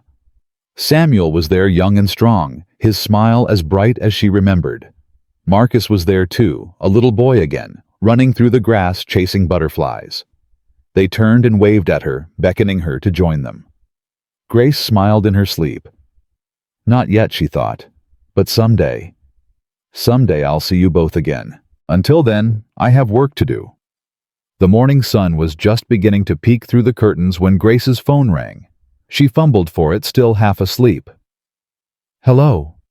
Mrs. Henderson. It was Officer Reed's voice, tense and urgent. I'm sorry to wake you, but there's been a development. Grace sat up, instantly alert. What kind of development? Veronica tried to hang herself in her cell last night. She's alive, but she's in the hospital. And before she lost consciousness, she said something. Something about another victim. Someone else she and Derek killed before Marcus. Grace's blood ran cold. Who? Reed's voice was grim. She said the name Robert Chen. Does that mean anything to you? Grace thought hard. Robert Chen. The name stirred something in her memory, but she couldn't quite grasp it. I don't know, she said finally. but I'm going to find out." She hung up the phone and stared at the ceiling. The truth about Marcus and Samuel had been revealed. Justice was coming for Veronica and Derek. But the story wasn't over. Not yet. Grace was already dressed when Nathaniel knocked on her door 30 minutes later. She opened it to find him standing with his phone in hand, his face grave. "You heard about Veronica." "Officer Reed called me." Grace grabbed her purse. "Robert Chen, I've been trying to remember where I heard that name." "I know where you heard it." Nathaniel held up his phone, showing a news article from 8 years ago. Robert Chen was Victoria's husband. Grace froze. "Victoria, your attorney." "He died in a car accident 8 years ago. Single vehicle. Brake failure. Sound familiar?" The blood drained from Grace's face. "The same way Samuel died." Victoria never believed it was an accident. She spent years investigating, but she could never find proof. That's why she became a lawyer. That's why she specialized in cases like this. Nathaniel's jaw tightened. "And that's why she agreed to help us. She wasn't just doing me a favor. She was hunting the people who killed her husband." "Does she know about what Veronica said?" "I called her on the way here. She's meeting us at the hospital." They drove through the early morning streets of Atlanta. Grace's mind raced with questions. How many victims had Veronica and Derek claimed? How many families had been destroyed by their greed? How many deaths had been written off as accidents while the killers walked free? The hospital was already bustling when they arrived. Officer Reed met them at the entrance, his face haggard from a sleepless night. "She's in the psychiatric ward under suicide watch. The doctors say she's stable, but she won't talk to anyone except her lawyer." "What about what she said before she passed out?" Grace asked. "About Robert Chen." "We're looking into it, but without her cooperation, it's hard to build a case on a dying confession." Victoria appeared at the end of the corridor. She walked toward them with measured steps, but Grace could see the storm raging behind her calm exterior. "Victoria." Nathaniel reached for her hand. "I'm so sorry. I didn't know Robert was connected to all of this." "Neither did I. Not until now." Victoria's voice was controlled, but her hands trembled slightly. 8 years. 8 years I've been searching for answers. And the monster who killed my husband was sitting across the table from me yesterday, wearing designer clothes and crying fake tears. "We'll get her." Grace took Victoria's other hand. "We'll get both of them. For Marcus, for Samuel, for Robert, for all of them." Victoria looked at her with eyes that held decades of grief and rage. "Mrs. Henderson, when I took this case, I thought I was helping a stranger. I didn't know we were sisters in loss. I didn't know our paths had been destroyed by the same evil." "Now we know." Grace squeezed her hand. "And now we fight together." Reed's radio crackled. He listened for a moment, then turned to the group with widening eyes. "Derek's asking to make a deal. He says he'll give us everything. Names, dates, victims, all of it. What does he want in return? Life without parole instead of the death penalty. And protection from whoever's really behind all of this." Nathaniel's expression sharpened. "Whoever's really behind this, what does that mean?" "He says Veronica wasn't the mastermind. He says they were both working for someone else. Someone with more money and more power than both of them combined." Grace felt a chill run down her spine. "There's someone else. According to Derek, there's always been someone else. Someone who identified the targets, someone who planned the operations, someone who made sure the evidence was buried and the investigators were paid off." Reed's voice dropped. "He says the person's name is William Cole, his father." The revelation hit like a thunderbolt. "Derek's father." Grace grabbed Nathaniel's arm for support. "Derek's father is behind all of this. William Cole is 92 years old." Patricia's voice came through Nathaniel's phone on speaker. He had called her as soon as Reed stopped talking. "He's supposedly been in a nursing home for the last 5 years with advanced dementia, but I just ran his financials and guess what? He's been making transfers to offshore accounts as recently as last month." "The dementia is fake." Victoria's voice was ice cold. He's been hiding in plain sight, running his operation from a nursing home while everyone thinks he's a helpless old man. We need to talk to him. Nathaniel turned to Reed. Can you get us access? On what grounds? We don't have enough to arrest him. All we have is his son's word, and Derek's credibility is already compromised. Then we get more evidence. Grace's voice cut through the argument.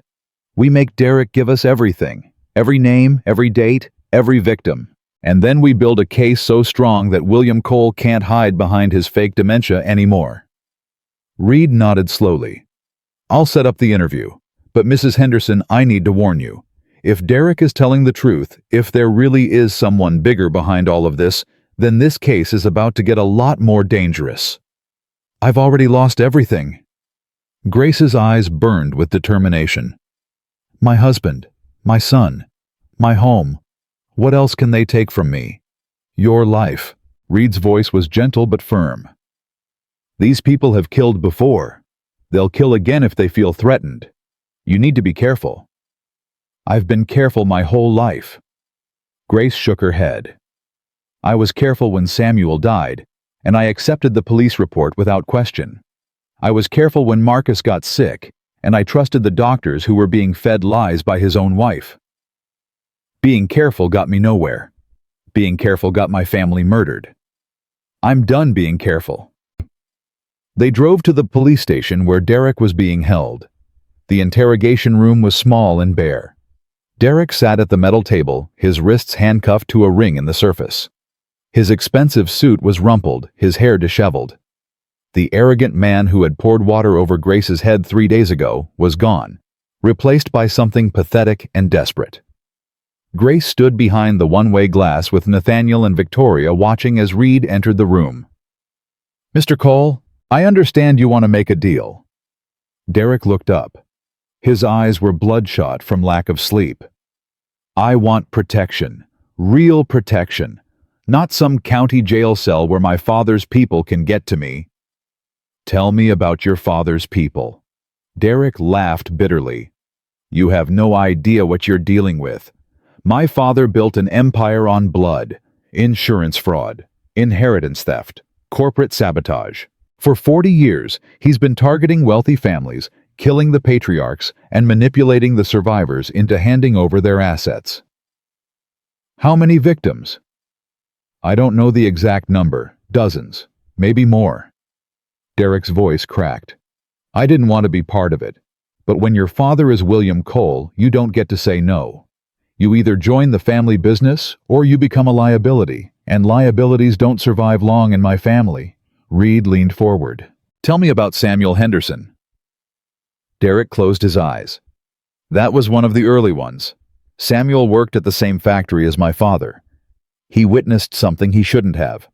A contract that proved my father was bribing government officials. My father couldn't let that get out, so he had Samuel eliminated. Made it look like a brake failure. Grace pressed her hand against the glass, her entire body trembling with rage. And Marcus? Marcus was Veronica's assignment. My father identified him as a target years ago. Young, successful, likely to inherit substantial wealth. Veronica was supposed to marry him, gain his trust, and then slowly extract his assets. But Marcus was smarter than we expected. He started asking questions. He found the offshore accounts. He was going to go to the police. Derek's voice dropped to a whisper. So Veronica accelerated the timeline. She started poisoning him. She thought she was being careful, but Marcus figured it out. He started gathering evidence, and then he died before he could use it. What about Robert Chen? Derek flinched at the name. Robert was Victoria's husband. He was an insurance investigator. He was looking into a series of suspicious death claims, and he got too close to the truth. My father ordered the hit. Same method as Samuel. Brake failure. Behind the glass, Victoria made a sound like a wounded animal. Nathaniel put his arm around her shoulders, but she pushed him away. I want to talk to him. Her voice was barely controlled. I need to hear him say it to my face. Victoria, that's not a good idea. I don't care if it's a good idea. I care about the truth. She turned to Reed through the intercom. Let me in there. Reed hesitated, then nodded. He opened the door, and Victoria walked into the interrogation room. Derek looked up as she entered. Recognition flickered in his eyes, followed by fear. "You're Victoria Chen, Robert's wife. Widow." Victoria's voice was ice. "Thanks to you and your family. I didn't kill him. I wasn't even involved in that one. It was my father's decision. I just found out about it years later." "But you knew. You knew my husband was murdered, and you said nothing. You let me spend 8 years thinking it was an accident. You let me blame myself for not checking his brakes. You let me raise our daughter alone, wondering every day if I could have saved him." Derek looked away. "I'm sorry." "Sorry." Victoria slammed her hands on the table. "You're sorry my daughter grew up without a father because of your family. She cried herself to sleep for months. She asked me every night when Daddy was coming home. And you're sorry. I didn't have a choice. Everyone has a choice." Victoria's voice rose to a scream. "You chose to stay silent. You chose to protect your father. You chose money over human life. Those were your choices, Derek. And now you're going to live with the consequences." She turned and walked out of the room, slamming the door behind her. Grace caught her in the hallway. Victoria collapsed against her, sobbing, all her professional composure shattered. "I thought I was over it," Victoria gasped between sobs. "I thought I had made peace with Robert's death. But hearing him say it, hearing him admit that my husband was murdered for asking questions, I know." Grace held her tight. "I know exactly how you feel.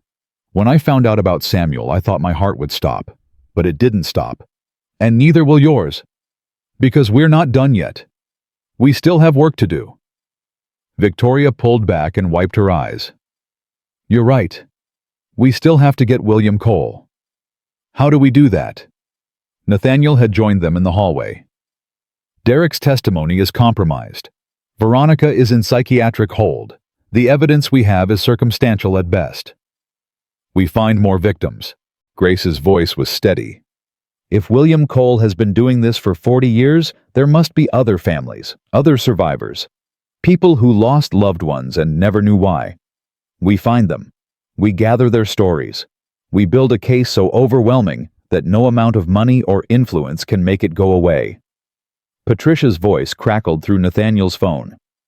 "I might be able to help with that. I've been cross-referencing Derek's financial records with suspicious death reports from the last 4 decades. I've found 17 cases that match the pattern: wealthy targets, unexpected accidents, assets transferred to unknown beneficiaries." 17. Grace felt sick. 17 families. At least, there could be more that I haven't found yet. Nathaniel's jaw tightened. "Can you get me contact information for the surviving family members?" "Already working on it. I should have a list within the hour." "Good. Start making calls. Tell them we're investigating a serial killer who may have murdered their loved ones. Tell them we need their help to bring him to justice." The next 48 hours were a whirlwind of phone calls, meetings, and revelations. Patricia's list grew from 17 to 23 as more cases emerged from the shadows. Family members who had spent years questioning their loved ones' deaths suddenly had answers. Widows who had blamed themselves for accidents that weren't accidents learned the truth. Children who had grown up without parents discovered that their fathers and mothers had been murdered for money. Grace sat in on every call. She listened to every story. She held hands with strangers who had become family through shared tragedy. On the 3rd day, they gathered in Nathaniel's living room. 23 families represented. 23 stories of loss and betrayal. 23 voices demanding justice. Victoria stood before them, her legal pad filled with notes. "With your testimonies and the financial evidence Patricia has gathered, we have enough to file charges against William Cole. But I want to warn you, this is going to be a difficult fight. Cole has powerful lawyers. He has connections in the government. He's going to claim dementia, incompetence, anything to avoid standing trial." "Let him try." A woman named Margaret spoke up. She had lost her husband 15 years ago to a suspicious house fire. "We've waited too long for this moment. We're not backing down now." "None of us are." A man named Thomas added. His father had died in a boating accident that had never been properly investigated. My dad deserved better than being written off as a statistic. They all deserved better. Grace stood slowly. Every eye in the room turned to her. I lost my husband 20 years ago, she said, her voice carrying across the silent room. I lost my son 3 days ago. For 2 decades, I believed Samuel's death was an accident. I blamed myself for not checking his brakes. I blamed God for taking him too soon. I blamed everyone except the people who actually killed him. She paused, letting the words sink in. But now I know the truth, and knowing the truth has set me free. Free from guilt, free from doubt, free from the weight of unanswered questions that I've been carrying for 20 years. Her eyes swept across the gathered families. I can't bring Samuel back. I can't bring Marcus back. None of us can bring back the people we've lost. But we can make sure their deaths mean something. We can make sure the man who destroyed our families never destroys another family again. She raised her voice. William Cole thought he was untouchable. He thought his money and his power would protect him forever. He thought he could kill our loved ones and walk away without consequences. But he was wrong, because he didn't count on us. He didn't count on 23 families coming together to demand justice. He didn't count on the power of truth and the strength of people who have nothing left to lose. The room erupted in applause. That afternoon, Victoria filed a civil lawsuit against William Cole on behalf of all 23 families.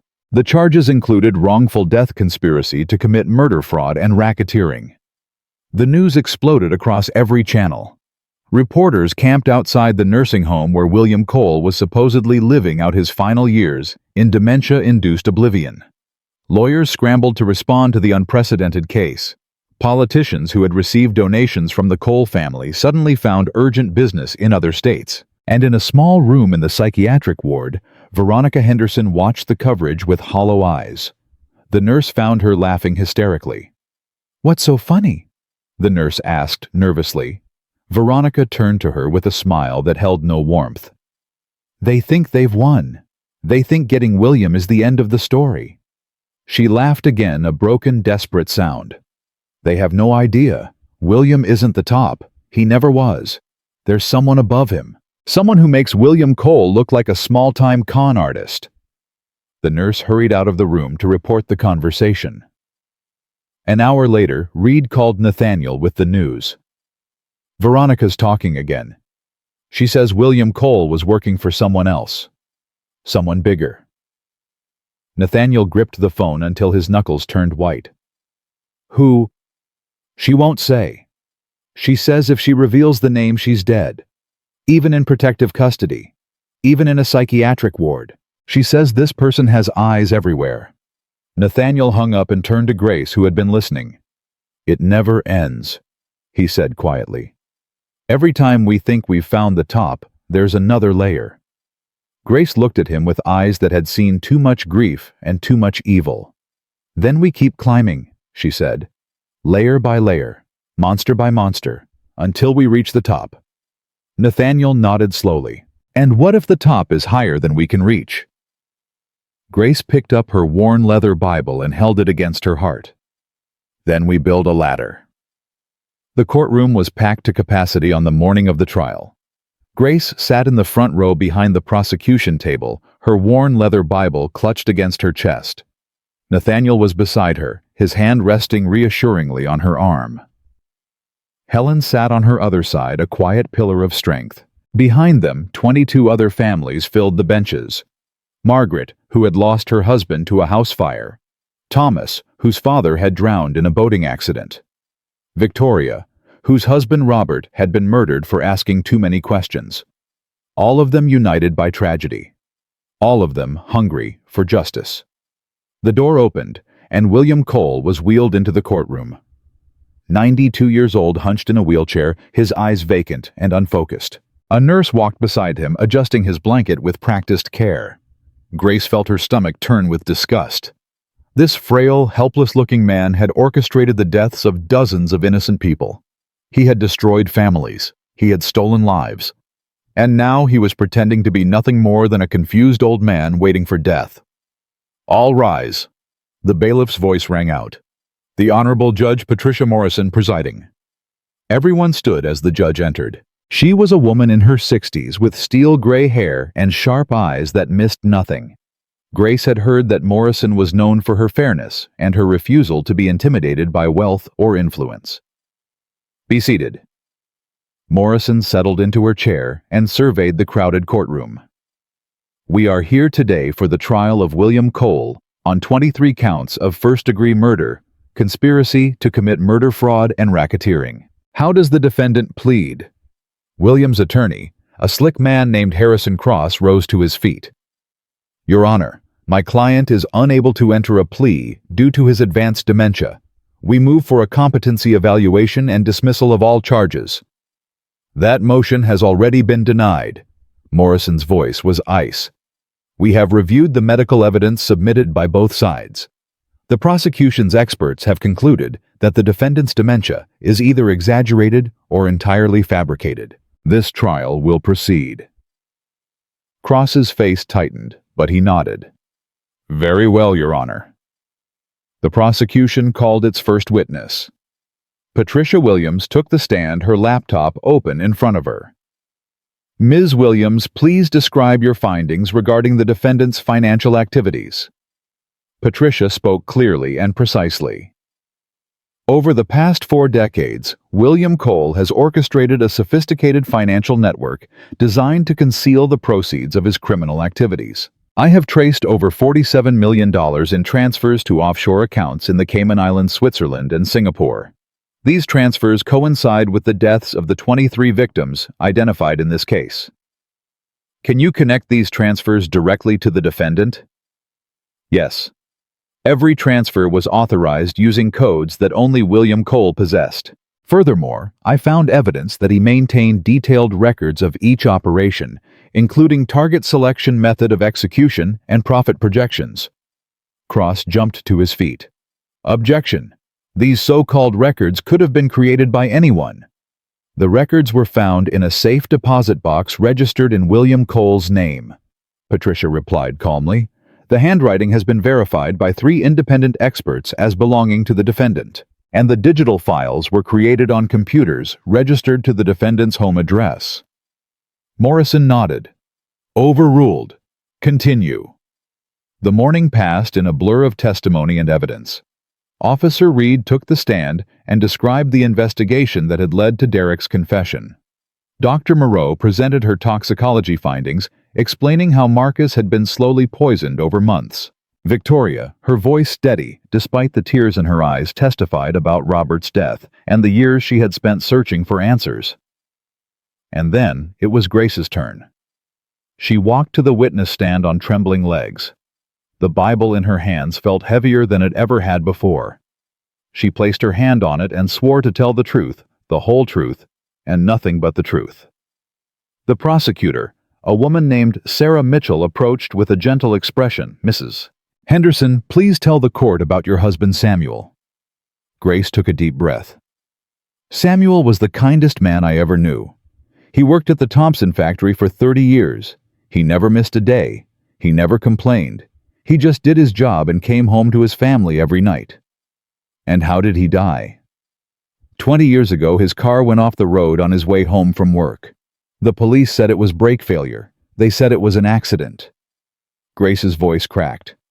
"I believed them. For 20 years I believed them." "And what do you believe now?" "I believe my husband was murdered." Grace looked directly at William Cole's wheelchair. "I believe that man ordered his death because Samuel witnessed something he wasn't supposed to see. I believe Samuel was killed to protect a secret, and I spent 20 years blaming myself for not checking his brakes when the real killer was walking free." "Tell us about your son Marcus." Grace's eyes filled with tears. "Marcus was my whole world. After Samuel died, I raised him alone. I worked double shifts at the hospital laundry to keep him fed and clothed and in school. I watched him grow into a man who made me proud every single day." Her voice broke. "And then Veronica came into his life, and everything changed." "What do you mean?" She pretended to love him. She pretended to care about our family. But it was all a lie. She married Marcus because William Cole told her to. She stole his money because William Cole told her to, and she killed him. Grace had to stop and compose herself. She killed my son because William Cole told her to. Objection. Cross was on his feet. The witness is speculating. There's no direct evidence connecting my client to Marcus Henderson's death. Your Honor, we have recordings of Veronica Henderson admitting to the murder and stating that she was working for an organization run by the defendant. Mitchell pulled up the audio on the courtroom speakers. Veronica's voice filled the room. I did what I had to do. Derek's family, they had power. They had money. They told me what to do, and I did it. And then another recording, this one from a prison phone call made just 2 days ago. Veronica's voice again speaking to an unknown person. William promised me I would be protected. He said if I kept my mouth shut, his people would get me out. But now he's on trial and no one is coming. No one is coming to save me. The courtroom erupted in murmurs. Morrison banged her gavel. Order, order in the court. Cross's face had gone pale. He leaned over to whisper urgently in William Cole's ear. But William just sat there, his expression vacant, his eyes staring at nothing. Or so it seemed. Grace watched him carefully. And in that moment, she saw something that made her blood run cold. William's hand, hidden beneath his blanket, was gripping the arm of his wheelchair so tightly that his knuckles had turned white. He was listening. He understood everything. And he was terrified. Mrs. Henderson. Mitchell's voice drew Grace back. Is there anything else you would like to say to the court? Grace looked at the jury. 12 ordinary people who held the power of justice in their hands. She looked at the families behind her, 22 strangers who had become her brothers and sisters in grief. She looked at Nathaniel and Helen, who had opened their home and their hearts to a broken old woman with nothing to offer. And then she looked at William Cole. For 20 years I prayed for answers, she said, her voice growing stronger with each word. I prayed for understanding. I prayed for peace. And for 20 years God was silent. I thought he had abandoned me. I thought he had abandoned Samuel and Marcus and all the innocent people who died because of this man's greed. She stood up from the witness chair. Morrison didn't stop her. But I was wrong. God wasn't silent. He was waiting for the right moment, waiting for the truth to come out, waiting for people like Nathaniel and Victoria and Patricia and Officer Reed to come together and do his work on earth. She walked toward William's wheelchair. The nurse moved to stop her, but Morrison held up her hand. I don't hate you, William Cole. Grace's voice was barely above a whisper, but it carried through the silent courtroom. I pity you, because you spent your whole life taking from others. You spent your whole life destroying families and stealing futures. And what do you have to show for it? You're 92 years old, sitting in a wheelchair pretending to be senile because you're too much of a coward to face what you've done. And she leaned closer. My husband is waiting for me in heaven. My son is waiting for me in heaven. When I die, I will be welcomed home by the people who loved me. But you, when you die, there will be nothing waiting for you but darkness and judgment. And all the money in the world won't be able to save you. She straightened up and walked back to her seat. The courtroom was absolutely silent. Morrison cleared her throat. Does the defense wish to cross-examine the witness? Cross looked at William. William's hand trembled under the blanket. His eyes, which had been so carefully vacant, now flickered with something that looked like fear. No, Your Honor. No further questions. The trial continued for 3 more days. More witnesses, more evidence, more revelations about the scope of William Cole's criminal empire. Derek took the stand and testified against his own father. His voice shook as he described the murders he had witnessed, the orders he had followed, the lives he had helped destroy. He didn't ask for forgiveness. He didn't make excuses. He simply told the truth, knowing that his testimony would seal his own fate along with his father's. Veronica was brought from the psychiatric ward to testify. She was pale and thin, her eyes hollow from weeks of confinement, but her voice was strong as she described how William had recruited her, trained her, and sent her to marry Marcus. "I was 17 when they found me," she said. "I was living on the streets after my father died. William's people offered me a choice. Join them and live in luxury, or refuse and end up in a shallow grave somewhere." She laughed bitterly. "I chose wrong. I chose to become a monster, and now I have to live with what I've done for the rest of my life." On the final day of testimony, the prosecution called one last witness. The doors opened, and everyone turned to see who would take the stand. It was a woman in her 80s, frail but determined, walking with the help of a cane. Grace didn't recognize her. "Please state your name for the record," Mitchell said. The woman sat down in the witness chair and looked directly at William Cole. "My name is Eleanor Cole," she said, "and I am William's wife." The courtroom exploded. Reporters scrambled for their phones. The families whispered in shock. Even Morrison looked surprised. "Order!" The gavel banged repeatedly. "Order in the court." Eleanor waited for the noise to die down. Then she spoke. "I was married to William for 63 years. I watched him build his empire. I watched him destroy families. I watched him turn our son Derek into a monster." Her voice cracked. "And I said nothing. For 63 years I said nothing because I was afraid." "What were you afraid of, Mrs. Cole?" "I was afraid he would kill me like he killed all the others. I was afraid he would hurt our grandchildren. I was afraid of what would happen if the truth came out." She wiped her eyes with a trembling hand. "But I'm not afraid anymore. I'm 84 years old, and I want to die with a clear conscience. I want to tell the truth before I face my own judgment." "What truth do you want to tell?" Eleanor reached into her purse and pulled out a small leather journal. "This is William's personal diary. He kept it for 40 years, every victim, every payment, every detail of every operation." She held it up for the court to see. "I stole it from his safe 5 years ago when he started pretending to have dementia. I've been keeping it hidden, waiting for the right moment to come forward." She looked at Grace, and tears streamed down her wrinkled face. "I am so sorry, Mrs. Henderson. I am so sorry for what my husband did to your family. I am so sorry I didn't speak up sooner. I am so sorry for all the years you spent not knowing the truth." Grace stood. Her legs carried her forward without conscious thought. She walked to the witness stand and took Eleanor's hands in hers. "It's not too late," she said softly. "It's never too late to do the right thing." The jury deliberated for less than 4 hours. Grace sat in the courtroom with her family of survivors waiting. Nathaniel held her hand. Victoria sat on her other side, her eyes closed in silent prayer. Helen had brought sandwiches that no one could eat. When the jury filed back in, Grace felt her heart stop. The foreman stood. "We, the jury in the case of the state of Georgia versus William Cole, find the defendant guilty on all counts."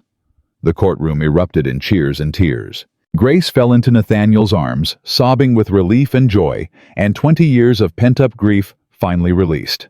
Morrison banged her gavel for order, but she was smiling. "Mr. Cole, you have been found guilty of 23 counts of first-degree murder conspiracy to commit murder fraud and racketeering. Given your age and the severity of your crimes, I am sentencing you to life in prison without the possibility of parole. May God have mercy on your soul, because this court has none." 2 weeks later, Grace stood in front of her little house in East Atlanta. The paint was fresh. The garden was blooming. The porch had been repaired and painted white. Nathaniel had paid for the renovations. He had also established a foundation in Marcus's name to help families affected by financial crimes. Victoria had agreed to run it, channeling her grief into purpose. Patricia was already tracking new cases, determined to expose other predators hiding in the shadows. "Are you sure about this?" Helen stood beside Grace, looking at the house with concern. "You could stay with us. We have plenty of room." "I know." Grace smiled and squeezed her hand. "And I will visit often. But this is my home. This is where Samuel proposed to me. This is where Marcus took his first steps. This is where my memories live. I need to be here." The front door opened and a small face appeared. A boy about 8 years old with wide brown eyes and a shy smile. Miss Grace, is it time for cookies? Grace laughed, the first genuine laugh she had felt in months. Yes, Jerome, it's time for cookies. Go wash your hands. Jerome was one of the children from the neighborhood. His mother worked 2 jobs to keep food on the table. Grace had started inviting him over for after-school snacks and homework help. Word had spread, and now a dozen children showed up at her door every afternoon. You're building something beautiful here. Nathaniel appeared beside her, watching Jerome scamper inside. Marcus would be proud. I'm doing what Samuel would have done. Grace wiped her eyes. He always said the best revenge against evil is living well. I spent 20 years grieving. Now I'm going to spend whatever time I have left living. Dorothy Williams walked across the street carrying a casserole dish. Grace Henderson, you are going to run yourself ragged feeding all these children. Let me help. I was hoping you would say that. Grace embraced her old friend. I can't do this alone. You'll never be alone again. Dorothy's voice was firm. None of us will. That evening, Grace sat on her porch watching the sunset. The Bible was open on her lap, the photograph of baby Marcus tucked between the pages where it had always been. She thought about Samuel waiting for her in heaven. She thought about Marcus finally at peace after everything he had suffered. She thought about all the families who had found justice and healing through their shared fight. And she thought about Nathaniel, the stranger who had stopped his car at exactly the right moment, who had knelt in the mud beside her, who had given her the strength to stand up and fight when she had nothing left. Some people called it coincidence. Some called it luck. Grace called it grace. Mrs. Henderson. She looked up. A young woman stood at the gate, hesitant and uncertain. She was about 25, with sad eyes and a bruised cheek that she was trying to hide with makeup. Can I help you, child? The young woman's lip trembled. My name is Sarah. I heard about you on the news, about what you did, about the families you helped. She swallowed hard. I think my husband is trying to kill me. I don't know where else to go. I don't know who else to trust, but I thought maybe you could help. Grace set down her Bible and stood. She walked to the gate and opened it wide. Come inside, Sarah. You're safe now. The young woman collapsed into her arms, sobbing. Grace held her tight, just as Nathaniel had held her on that terrible day outside Marcus's house. Just as Helen had held her when she learned the truth about Samuel. Just as Victoria had held her when they discovered the scope of William Cole's evil. The cycle of pain was ending.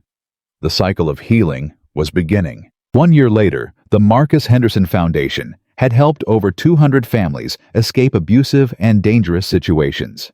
The Sarah Mitchell Center, named after the prosecutor who had fought so hard for justice, provided shelter and legal services to women fleeing domestic violence. The Samuel Henderson Memorial Garden in East Atlanta had become a gathering place for the community, filled with flowers and laughter, and the joyful sounds of children playing. Grace stood at the garden's entrance, watching the dedication ceremony. Nathaniel and Helen were there, along with Victoria Patricia Officer Reed and dozens of others who had become her family over the past year. Reverend Washington stepped forward to offer the blessing. We gather here today to honor those who were taken from us too soon. Samuel Henderson, Marcus Henderson, Robert Chen, and all the others whose names we carry in our hearts. His voice rang out across the crowd. But we also gather to celebrate those who refuse to let evil win. Grace Henderson, who turned her grief into purpose. Nathaniel Brooks, who turned his resources into rescue. Victoria Chen, who turned her loss into law. And all of you who turned your pain into power. He raised his hands to the sky. The Bible tells us that weeping may endure for a night, but joy comes in the morning. For too long our community lived in that night of weeping, but the morning has finally come, and we will never go back to the darkness again. The crowd applauded. Grace wiped her eyes and smiled. After the ceremony, she walked through the garden alone. She stopped at a small bench with a brass plaque that read, "In loving memory of Samuel and Marcus Henderson. Together in heaven, forever in our hearts." She sat down and closed her eyes. I did it, Samuel. I did it, Marcus. I found the truth. I got justice. And I built something beautiful from the ashes of our loss. She opened her eyes and looked at the sky. "I'll see you both again someday. But not yet. I still have work to do." She stood and walked back toward the crowd. Dorothy caught her arm. "Grace, there's someone here to see you. She says her name is Eleanor Cole." Grace turned. The elderly woman who had testified against her own husband stood at the edge of the garden, uncertain and afraid. Grace walked toward her. Eleanor flinched, as if expecting anger or rejection. Instead, Grace embraced her. "Thank you," she whispered. "Thank you for finding the courage to speak." Eleanor sobbed against her shoulder. "I should have spoken sooner. I should have stopped him years ago." "You spoke when it mattered." Grace pulled back and looked into her eyes. "And now you have a chance to help others. Will you join us?" Eleanor nodded, tears streaming down her face. Yes, I will." Grace took her hand and led her into the garden, into the community that had risen from tragedy, into the family that had been forged in fire and tempered by love. The sun was setting over Atlanta, painting the sky in shades of gold and purple. Grace stood at the center of her garden, surrounded by the people she loved, the lives she had touched, the legacy she was building. She thought about the moment when everything had changed. The bucket of dirty water crashing over her head, the mud beneath her knees, the despair that had threatened to swallow her whole, and then a black Mercedes screeching to a halt at the gate, a stranger stepping out, a hand reaching down to lift her up. That was the moment when death had become life, when ending had become beginning, when a worthless old woman had become a warrior for justice. Grace Henderson had lost everything, and in losing everything, she had found something greater: purpose, family, hope. The story of her pain had ended. The story of her power had just begun.